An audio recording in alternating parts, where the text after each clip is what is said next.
Abra a tua Bíblia na carta de Paulo aos Filipenses. Filipenses, capítulo 2. Vamos fazer uma exposição do versículo 1 ao versículo 8. Diz assim a palavra de Deus: Se há, pois, alguma exortação em Cristo, alguma consolação de amor, alguma comunhão do Espírito, se há entranhados afetos e misericórdia, completai a minha alegria, de modo que penseis a mesma coisa, tenhais o mesmo amor, sejais unidos de alma, tendo o mesmo sentimento. Nada façais por partidarismo ou vanglória, mas por humildade, considerando cada um o outro superior a si mesmo. Não tenha cada um em vista o que é propriamente seu, senão também cada qual o que é dos outros. Tende em vós o mesmo sentimento que houve também em Cristo Jesus. Pois ele, subsistindo em forma de Deus, não julgou como usurpação o ser igual a Deus.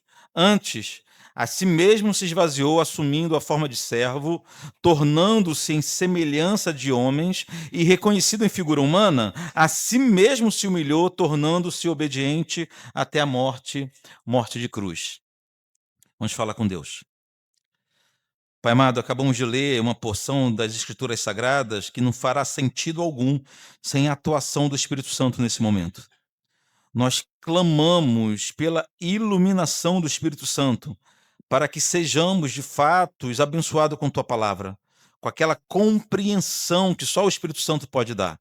Arranca de nós toda cegueira, toda surdez, desfaça os embaraços, as más compreensões, para que o teu nome, de fato, seja glorificado, exaltado através da tua santa palavra também aqui nessa manhã, como sempre acontece, sempre que nos reunimos aqui nesse lugar. Em nome de Jesus. Amém. Quando o apóstolo Paulo escreveu essa carta aos Filipenses, ele estava aprisionado. Paulo estava em sua primeira prisão, uma prisão domiciliar, tá certo, em Roma, mas não era um momento nada agradável. Apesar de ser uma prisão domiciliar, não existia, por exemplo, tornozeleira eletrônica. Paulo era amarrado a um soldado romano e permanecia amarrado a um soldado romano 24 horas por dia. Os soldados se revezavam amarrados a Paulo e Paulo aprisionado em Roma, aguardando o seu julgamento. Nessa primeira prisão de Roma, Paulo recebeu a visita de um homem chamado Epafrodito. E quem era Epafrodito? Esse era um dos pastores da igreja da cidade de Filipos, os filipenses. Epafrodito foi enviado por sua própria igreja para Roma para servir Paulo em suas necessidades durante a prisão. Havia, irmãos, um relacionamento de extremo amor entre a igreja de Filipos, os filipenses, e o apóstolo Paulo. Foi Paulo quem plantou essa igreja. E mesmo depois de muitos anos, os filipenses eram os principais financiadores do ministério de Paulo. Os filipenses jamais cessaram de enviar ofertas para Paulo para contribuir financeiramente com a expansão do evangelho. O amor deles por Paulo era tanto que eles designaram um de seus pastores, um de seus presbíteros, abriram mão de Epafrodito por um tempo, para que Paulo não ficasse sozinho durante o tempo que estava aprisionado em Roma. Porém, o tempo que Epafrodito ficou em Roma também serviu para Paulo tomar conhecimento de alguns problemas que estavam acontecendo na igreja de Filipos. Podemos citar pelo menos 3 grandes problemas que estavam tentando desanimar, assolar os irmãos filipenses: a perseguição, a divisão e as falsas doutrinas. 3 problemas presentes praticamente todas as igrejas do primeiro século. Perseguição era um ponto em comum. o ataque de falsos mestres já nos primeiros dias da igreja, desenvolvendo, criando falsas doutrinas, era bem comum também. E uma ou outra igreja ainda aí tinha que enfrentar o problema de divisão, de partidarismo entre os crentes. No primeiro capítulo da carta, no versículo 27, Paulo disse que os filipenses deveriam viver, acima de tudo, de modo digno do evangelho de Jesus. E olhem que essa igreja de Filipos era uma excelente igreja. Paulo chegou a dizer que Deus era testemunha de como ele sentia saudades daqueles irmãos. Eram irmãos queridos, uma igreja missionária, que colaborava com o ministério de Paulo na expansão do evangelho. Ofertantes assíduos, carinhosos, extremamente amorosos, mas mesmo essa igreja atravessava por sérios problemas. A igreja estava sendo dividida por partidos, por divisões. De alguma forma, o irmão começou a ficar descontente com o outro, e como uma cunha colocada em uma rachadura, a igreja começou a sofrer seriamente. Percebam, uma igreja saudável sofrendo seriamente por causa da divisão. Tiago, irmão de Jesus, escrevendo a sua epístola, no capítulo 4, ele disse que as guerras e as contendas que há entre os irmãos procedem sempre de corações, de desejos malignos no coração do crente. Então aprendemos com Tiago que igreja dividida é o resultado natural de corações adoecidos. E para tratar especificamente desse problema da igreja de Filipos, tinha outros problemas, mas para tratar especialmente desse problema, Paulo escreveu esse trecho da carta, do capítulo 2, versículo 1 ao 8. Vamos acompanhar? Paulo inicia esse trecho com uma exortação ao amor fraternal e à humildade. Versículo 1. Se há, pois, alguma exortação em Cristo, alguma consolação de amor, alguma comunhão do Espírito, se há entranhados afetos de misericórdia, somente até aqui por enquanto. Para entendermos esse ponto, precisamos lembrar que o pastor dos Filipenses, Epafrodito, estava junto com Paulo enquanto Paulo escrevia essa carta. E foi ele quem relatou os problemas dessa igreja, mas ele relatou também as qualidades dessa igreja. Segundo Epafrodito, aquela era uma igreja com excelentes irmãos. Pessoas amáveis, pessoas espirituais, pessoas misericordiosas, pessoas que de fato tinham experimentado um novo nascimento. Algumas cartas do Novo Testamento, algumas igrejas, nos dá a impressão que o apóstolo estava escrevendo a ímpios, porque quando crentes nominais, crentes que não nasceram de novo, crentes que não confiam de verdade no evangelho, compõem uma igreja evangélica, algo terrível acontece. Mas não era esse o caso. Os filipenses eram uma excelente igreja. Os filipenses eram uma igreja de gente madura, de gente séria, de cristãos verdadeiramente convertidos. Era o relatório que Epafrodito passava para Paulo. Eles eram cristãos de verdade. Então, o que Paulo está falando aqui, já no primeiro versículo, é o seguinte: se tudo que Epafrodito me disse sobre vocês é verdade, se há de verdade entre vocês alguma exortação em Cristo, se há entre vocês alguma consolação em amor, se de verdade existe nessa igreja alguma comunhão no Espírito, se é verdade que há nessa igreja entranhados afetos de misericórdia, se tudo isso é verdade, parabéns para vocês, mas nós temos que melhorar. É isso que Paulo está dizendo. É hora de avançar. Em outras palavras, o que o apóstolo estava escrevendo era o seguinte: ainda que vocês tenham todas essas qualidades, vocês precisam serem aperfeiçoados. Por isso que Paulo segue exortando a igreja a avançar, a amadurecer. Aí adiante no versículo 2: completai a minha alegria. Ou seja, se tudo isso é verdade, se vocês são de fato essa igreja que o pastor de vocês está me dizendo, Então me deixem mais alegres ainda. É isso que ele está dizendo. Completai a minha alegria. É a partir desse ponto que Paulo lista como que aquela igreja saudável poderia deixá-lo mais alegre ainda. Paulo dá uma lista. Paulo descreve, ainda aqui, a partir do versículo 2, de modo que penseis a mesma coisa. Tenhais o mesmo amor. Sejais unidos de alma, tendo o mesmo sentimento. Nada façais por partidarismo ou vanglória, mas por humildade, considerando cada um os outros superiores a si mesmo. Versículo 4. Não tenha cada um em vista o que é propriamente seu, senão também cada qual o que é dos outros. É só isso que Paulo desejava. Ou seja, para aquela igreja saudável, deixar o apóstolo mais feliz ainda, mesmo considerando todas as qualidades, eles deveriam agora avançar. Paulo já sabia que mesmo aquela igreja saudável havia dificuldades. Ele sabia que os filipenses formavam de fato uma igreja abençoada, mas ainda assim a igreja era composta por gente falha, irmãos.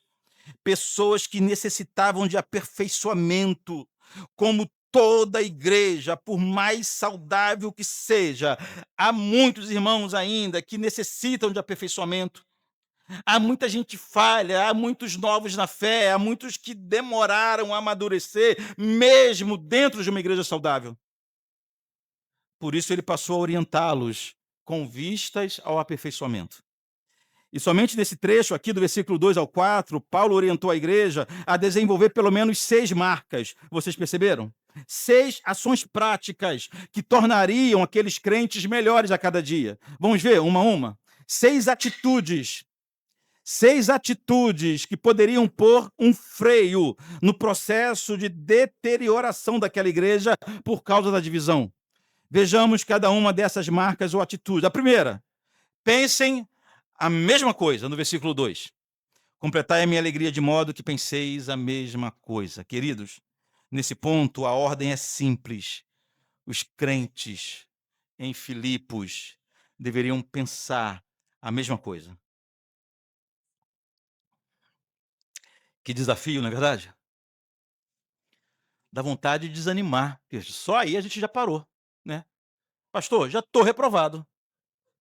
Vou nem tentar o resto, são 6 questões. Na primeira a gente está reprovado. Possivelmente porque a gente entende mal o que é pensar a mesma coisa. Queridos, Paulo não estava dizendo que todos os irmãos devem pensar igual ou concordar sempre em tudo. Não é isso que Paulo está dizendo. Paulo não está falando que na igreja de Filipos não poderia haver discordância em algum grau, em algum ponto. Não é isso que Paulo está dizendo. Quando ele disse penseis da mesma forma, ele estava falando principalmente de objetivos, de propósitos, de metas. Segundo o apóstolo, assim deve ser uma igreja. Pessoas distintas, com gostos diferentes, com temperamentos diferentes e com opiniões distintas, mas com um único objetivo. Com um objetivo em comum. Então as diferenças não os colocavam em caminhos opostos. As diferenças não deveriam transformar os irmãos em inimigos, não. Apesar das diferenças, o caminho deve ser o mesmo. Apesar das diferenças, o objetivo dos irmãos deve ser sempre o mesmo: a glória de Deus, a edificação do corpo. É impossível, em qualquer associação, todo mundo pensar igual o tempo todo.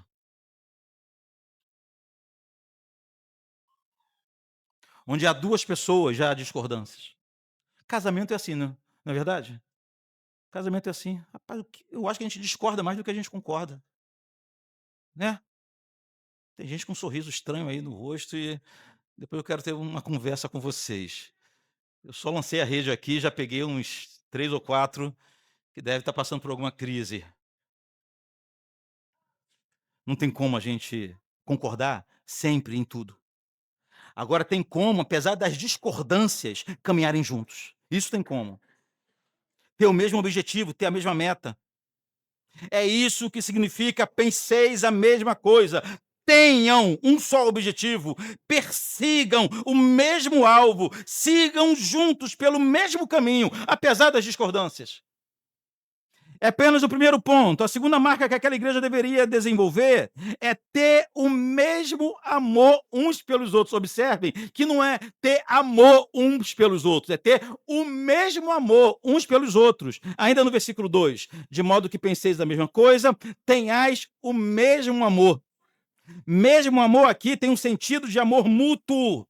O que Paulo estava dizendo é que aqueles irmãos deveriam viver amando-se mutuamente. E como nós já sabemos que amor não é sentimento, já aprendemos isso. Há muito tempo nós já sabemos que amor não é aquele sentimento que a gente fica esperando brotar em nosso coração. Isso é uma visão mundana de amor. Amor bíblico é uma atitude. É você decidir fazer bem a alguma pessoa. Por isso que a Bíblia manda a gente amar os inimigos. Não é você esperar sentir afeição pelos seus inimigos. É você, apesar dele ser teu inimigo, você decidir fazer o bem para ele. Amor é atitude, não é sentimento. Então a gente aprende aqui que Paulo estava exortando que cada membro da igreja colocasse em prática, né? Tratasse os outros exatamente da forma que gostaria de ser tratado. Tenhais o mesmo amor. A terceira marca, o terceiro ponto. Em terceiro lugar, nessa igreja deveria ser estabelecida a harmonia divina. Ainda no versículo 2, no final, diz assim: sejais unidos de alma, tendo o mesmo sentimento. Nesse ponto, percebemos que para Paulo, a unidade cristã não é apenas uma harmonia emocional ou institucional. A paz, o que eu quero dizer como uma harmonia institucional, é quando a paz está estabelecida, não há guerras entre a gente, mas as pessoas simplesmente não se falam. Tem esse tipo de paz, não tem?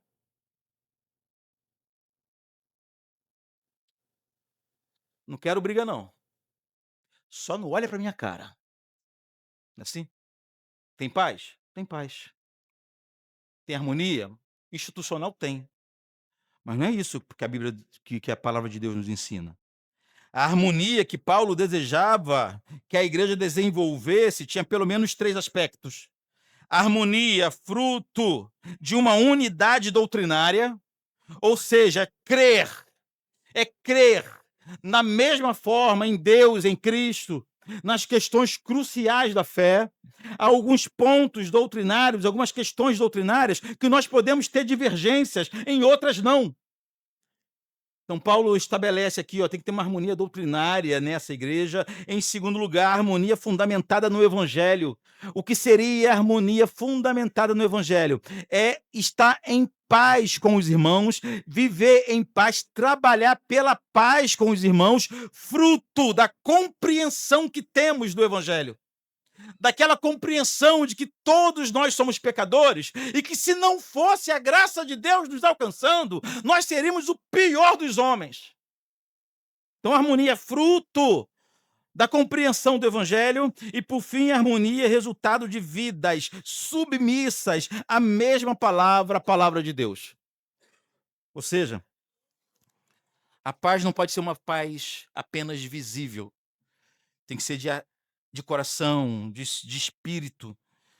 Ter o mesmo sentimento significa compartilhar a mesma mente moldada pela verdade revelada nas Escrituras. Não é uniformidade de personalidade, não. Mas é comunhão espiritual e profunda.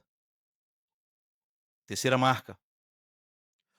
A quarta atitude daquela igreja para trabalhar contra a divisão era abandonar os interesses pessoais, versículo 3. Nada façais por partidarismo ou vanglória, mas por humildade.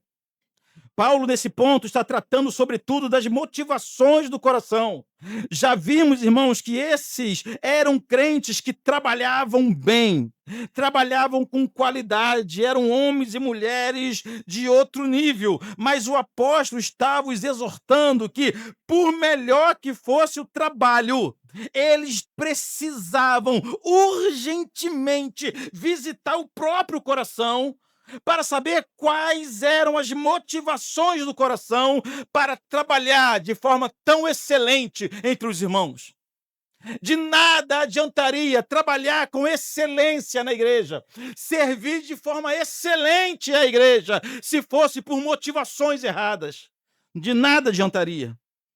Cada irmão da igreja de Filipos deveria sondar o próprio coração e avaliar se estava trabalhando por amor ou por partidarismo, por amor ou por orgulho, por amor ou por soberba. Enfim, é o que Paulo está incentivando os irmãos. Nada faça, não faça nada pelo motivo errado. Em quinto lugar, a quinta atitude, mudem a forma de enxergar uns aos outros. Ainda no versículo 3, considerando cada um os outros superiores a si mesmo. Que ideia é essa, né?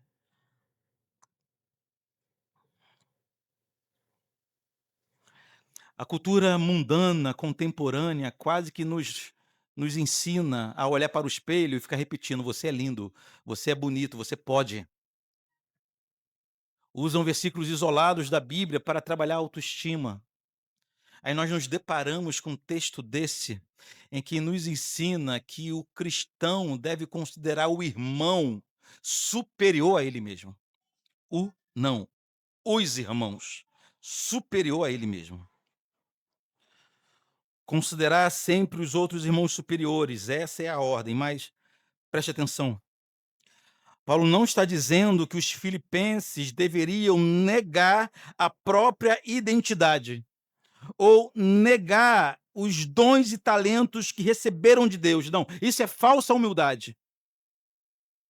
Aquela pessoa que vive se depreciando demais tem algum problema, tem alguma enfermidade na alma. Não é isso que a Bíblia está dizendo. Considerar os irmãos superiores não significa fingir que não tem capacidades, fingir que não tem habilidades, dons. Nós já estudamos aqui, já compreendemos que todo cristão, sem exceção, recebe dons e habilidades do Espírito Santo. Isso nós já sabemos.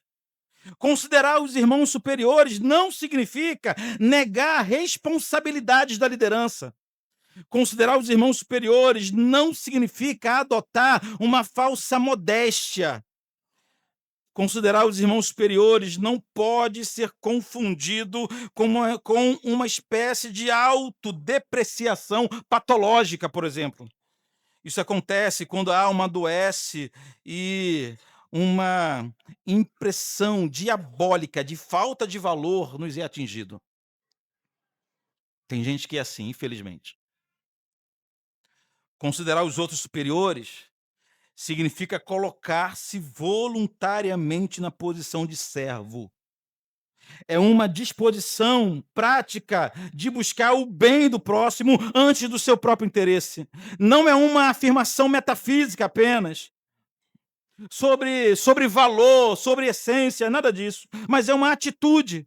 Considerar os outros superiores é reconhecer que você tem valor, sim. Você tem dons, você tem habilidades dadas por Deus? Sim, você tem. Mas você coloca todos esses dons, essas habilidades, essas qualidades que o Senhor te deu a serviço do teu irmão.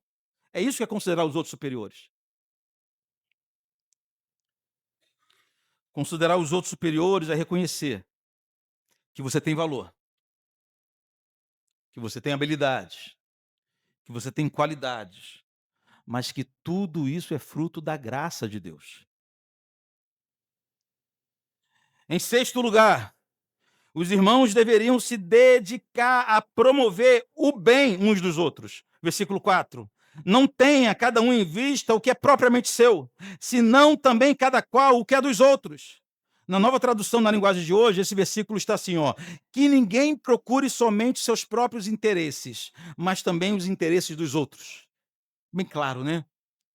Os crentes filipenses não deveriam viver somente para si, somente preocupados com os próprios planos, somente ocupados em realizar os seus próprios sonhos, não deveriam trabalhar somente para a própria satisfação. Paulo está dizendo que isso não é coisa de cristão. O cristão não vive para se realizar. O cristão não vive para se completar. O cristão entende que tudo que vem em suas mãos é para servir a igreja do Senhor, é para servir a glória do Senhor.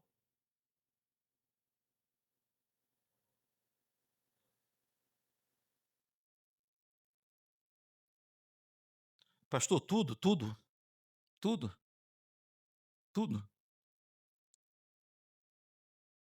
Resumindo, irmãos, a proposta de Paulo era desafiadora, mesmo para uma igreja saudável como os filipenses. Segundo o apóstolo, a igreja deveria desenvolver características que mudariam completamente sua forma de viver em comunidade e iria blindar a igreja contra a divisão, contra facções. Os crentes deveriam ser humildes, os crentes deveriam ser puros de coração, os crentes deveriam praticar o amor mútuo e na igreja todos deveriam ser servos uns dos outros. Só isso. Facinho, não é verdade? Moleza. Você deve estar pensando, pastor, isso aí eu faço com a mão nas costas. Eu faço pé amarrado. Parabéns para você. Qual era o problema? O problema é que para ter essas marcas, os crentes teriam que matar diariamente sua natureza corrupta. Uma tarefa dificílima, que nem mesmo, irmãos, a grande e elogiada igreja de Filipos conseguia realizar perfeitamente. Paulo estava passando um dever de casa impossível de ser cumprido em sua totalidade. Imaginem o desânimo dos irmãos ao lerem essa carta. Ao chegar nesse trecho em que eles tinham consciência de que era uma bela igreja, uma igreja saudável. Eles tinham essa consciência. Ao receber essa carta, eles percebem que havia ainda um caminho muito longo a ser caminhado. Havia ainda muito a se desenvolver, a se aperfeiçoar. Matar a própria vontade, matar a carne, controlar o ego, segurar o ímpeto, se humilhar, se rebaixar, descer. Eram essas coisas que os crentes precisavam fazer, mas a grande questão era como. Como eles fariam isso? Irmãos, tanto Paulo, o escritor dessa carta, como Epafrodito, o emissário da carta, como todos os irmãos filipenses, sabiam que essa missão era extremamente difícil. Vejam bem, a igreja não conseguiria desenvolver essas práticas apenas se esforçando. Não adiantaria, por exemplo, a igreja investir em grupo de ajuda. Nem palestras motivacionais, nem uma cruzada, nem campanha, nada disso adiantaria. Porque deixa eu falar uma coisa para você, nada disso é capaz de transformar um único coração. E a igreja de Filipos deveria ter o coração transformado para progredir na fé e vencer as divisões. Por isso, irmãos, para que os irmãos conseguissem viver de modo digno do Evangelho, como Paulo escreveu no primeiro capítulo, para que os irmãos conseguissem atender às ordens do apóstolo, para que os irmãos conseguissem ter os corações transformados ao ponto de vencerem a divisão no meio da igreja, a única opção era olhar para Jesus. Era a única opção. Somente fixando os olhos em Cristo e sendo constrangidos por seu amor e por sua santidade, é que aqueles crentes encontrariam aperfeiçoamento. É por isso que, a partir do versículo 5, Paulo passou a falar de Jesus.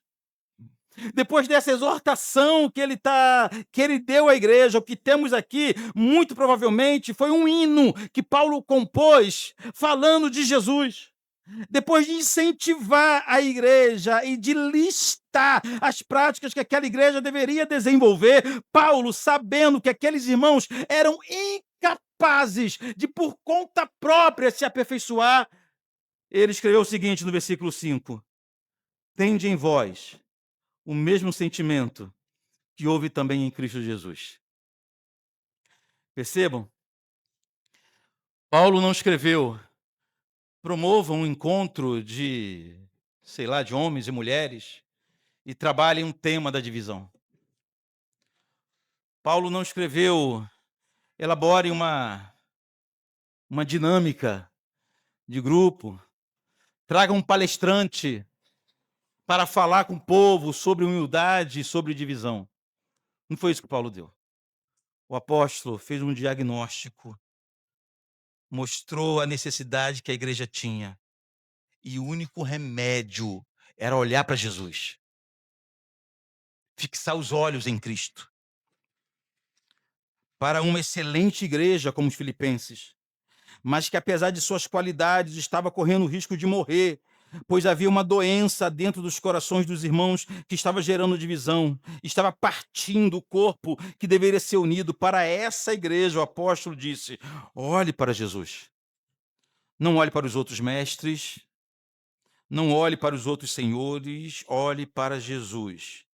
Tende em vós o mesmo sentimento que houve também em Cristo Jesus. E por que a igreja deveria olhar para Cristo? Porque ele é o nosso referencial, é o nosso exemplo, sobretudo, de humilhação. Versículo 6 diz isso: pois ele, subsistindo em forma de Deus, não julgou como usurpação o ser igual a Deus. Ou seja, quando a gente diz que Cristo esvaziou-se de sua glória, ou deixou a sua glória para habitar entre nós, isso não significa em momento nenhum que ele deixou de ser Deus por um único instante. Enquanto ele habitou, enquanto ele andou entre nós, ele era o mesmo Deus que foi por toda a eternidade. O que Paulo está dizendo aqui é que Jesus sempre teve a mesma natureza de Deus, a mesma essência de Deus, e nunca deixou de ter. Não teve um lapso, um gap, um momento em que Jesus não fosse Deus. Aqui nesse ponto, quando Paulo diz que Jesus subsistia em forma de Deus, o que ele estava dizendo é que Jesus era de fato Deus, Deus de verdade. Jesus não era um Deus menor, Jesus não era um Deus de segunda categoria, Jesus não era um semideus, não. Ele era Deus, sempre foi Deus e nunca deixou de ser Deus. O Filho sempre foi um com o Pai. O Filho sempre foi Deus, tal qual o Pai. Um credo antigo nosso afirma que Jesus é Deus de Deus, luz de luz, verdadeiro Deus de verdadeiro Deus. Mas mesmo sendo Deus, ele se humilhou. Versículo 7. Antes, a si mesmo se humilhou, a si mesmo se esvaziou, assumindo a forma de servo, tornando-se em semelhança de homens e reconhecido em figura humana, a si mesmo se humilhou, tornando-se obediente até a morte da cruz.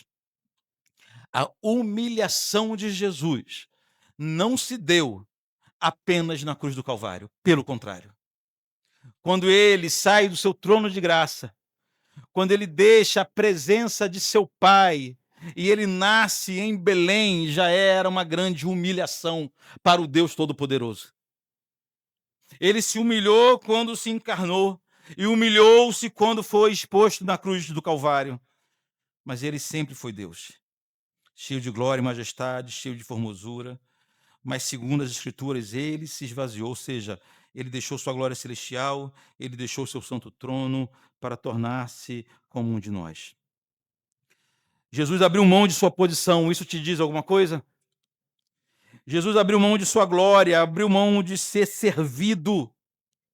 e desceu até esse mundo não apenas para servir, mas sobretudo para morrer. Veja como é muito importante termos Jesus como nosso paradigma, como nosso referencial. A humilhação de Jesus não levou apenas a servir os seus irmãos. A humilhação de Cristo, a humildade de Cristo não o levou apenas a encarnar como homem. A humilhação, a humildade de Cristo o fez morrer pelos outros. E por pessoas que não mereciam. Por pessoas que, segundo o apóstolo Paulo, ainda eram inimigos de Deus. Jesus morreu por pecadores quando esses pecadores ainda eram inimigos de Deus.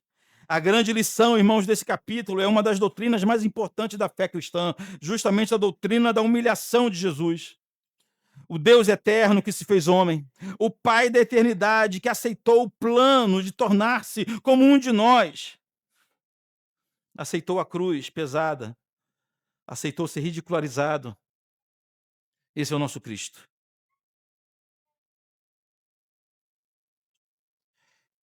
Com Cristo, nós aprendemos que temos como vencer nossos corações orgulhosos. A soberba que quer causar divisão em nosso meio. Desenvolver um espírito de humildade. Aprendemos com Jesus.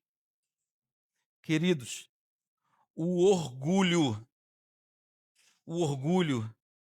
sempre foi uma das fraquezas maiores de cada crente.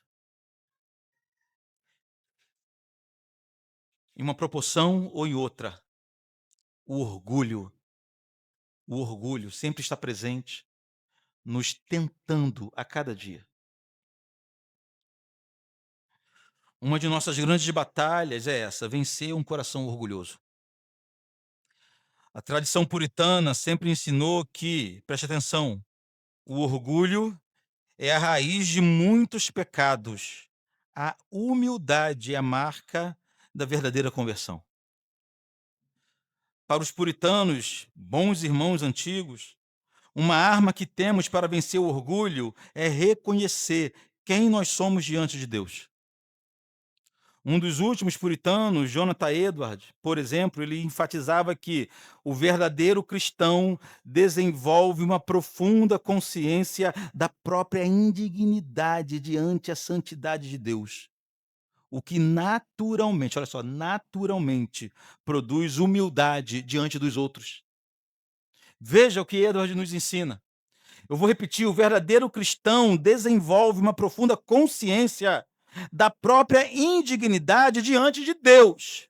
E isso vai gerar naturalmente em nossos corações humildade diante dos nossos irmãos. Em resumo, é assim que nós cremos. Reconhecer com alegria e reverência que Deus é tudo e nós dependemos inteiramente de sua graça. E agora viver em comunidade de modo coerente a essa verdade. Estão me entendendo? É impossível aquele que não entende quem é diante de Deus desenvolver um coração humilde e piedoso. Normalmente, são pessoas que acreditam que Deus fez uma obrigação ao lhe salvar. Que Deus tinha alguma obrigação com ele. Que Deus que deve estar satisfeito, feliz dele ter levantado a mão em algum momento de sua vida. Eu preciso terminar essa mensagem, hoje eu quero terminar com 10 aplicações. É isso mesmo, 10. Vai embora não. Fica comigo até o final. Primeiro, arrependa-se hoje do teu orgulho, das contendas e brigas que você promove. Ser uma pessoa que anda sempre com tom bélico, de punho cerrado, pronto para a briga, não testemunha a verdadeira regeneração. Isso não é coisa de quem nasceu de novo. Arrependa-se hoje dos momentos em que você foi o causador da contenda. Você é o causador do problema. Em segundo lugar, cultive reconciliações. Cultive isso. Lembre-se que a unidade da igreja é fruto da graça de Deus, não da afinidade de pessoas. Não se una a ninguém somente por afinidade, mas una-se a pessoas que, iguais a você, foram alcançados pela graça de Deus. Nós teimamos em não cultivar a reconciliação por causa justamente de nossas diferenças. E a igreja fracassa quando ela divide o seu corpo em grupos de afinidades. O que nos segura, o que nos sustenta, o que nos mantém unidos não são as afinidades. Eu não posso aqui criar um grupo de ex-combatentes, ali um grupo de mães solo, o outro lugar um grupo de marceneiros, um grupo de torneiros militares. Muitas igrejas trabalham exatamente dessa forma. E no lugar de fortalecer o corpo, o que está criando são divisões, sub-igrejas dentro da igreja. Aí fica você, não querendo se reconciliar, não querendo estreitar afetos, estreitar laços com quem não tem afinidade contigo. Está repreendido um troço desse? Lembre-se que o que nos une é a graça de Deus. Todos somos pecadores, unidos pela graça.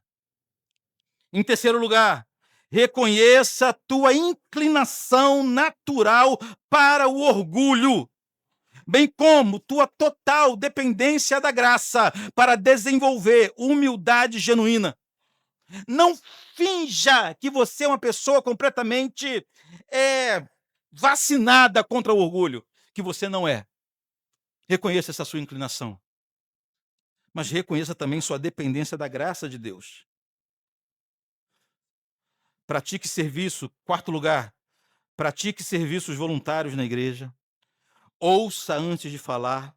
Abra mão de suas preferências pessoais pelo bem coletivo.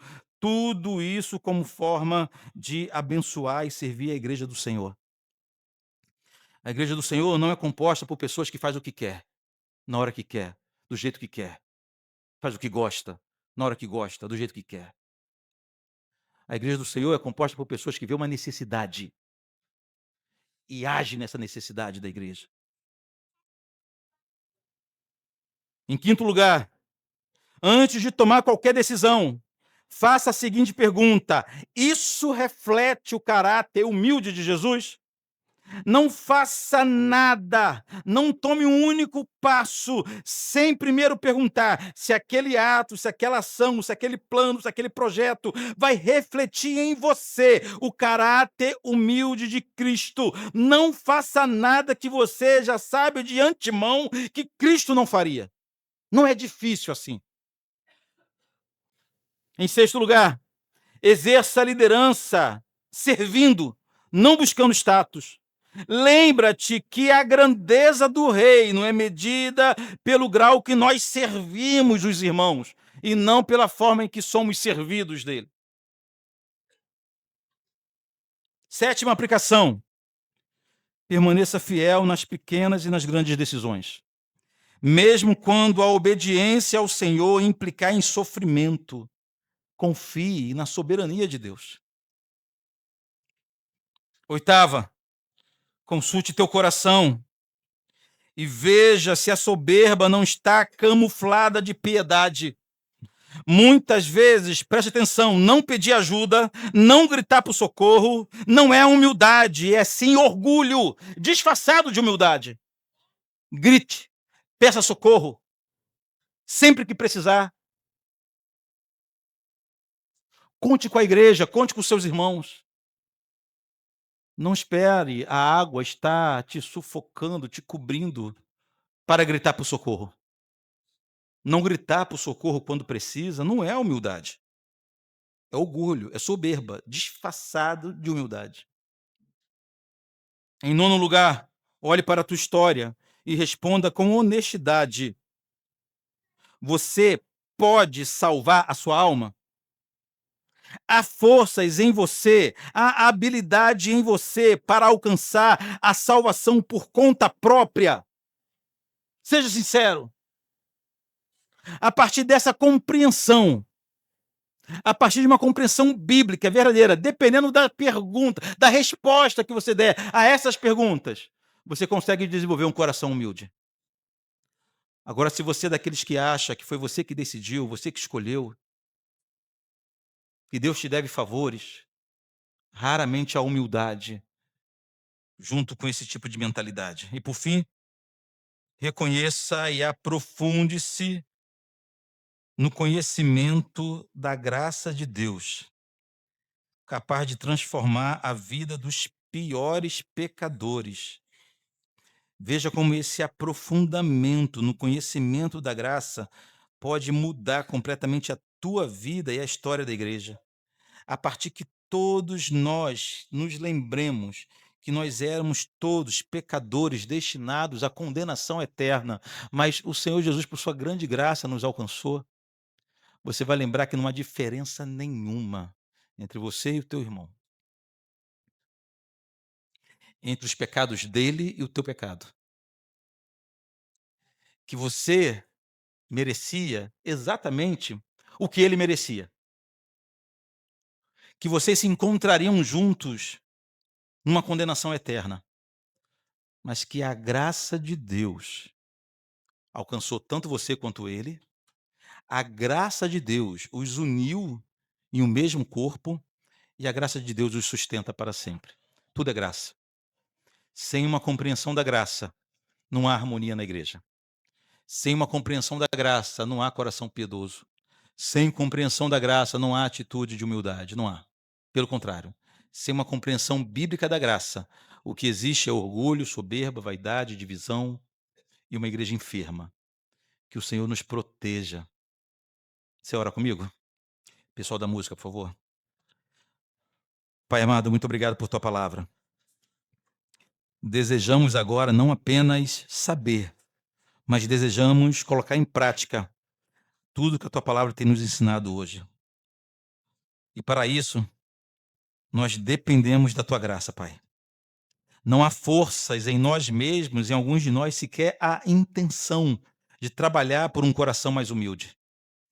Que a tua graça vença as barreiras do nosso orgulho, que a tua graça suplante nossa vontade pecaminosa para o bem de cada um de nós, para que sejamos aperfeiçoados em tua presença e para o bem da tua igreja, Pai. Dar-nos forças através de sua graça contra o orgulho. Mude definitivamente nossas vidas, mas nós sabemos desde já que sozinhos nós não conseguimos. Dependemos da tua graça. Em nome de Jesus.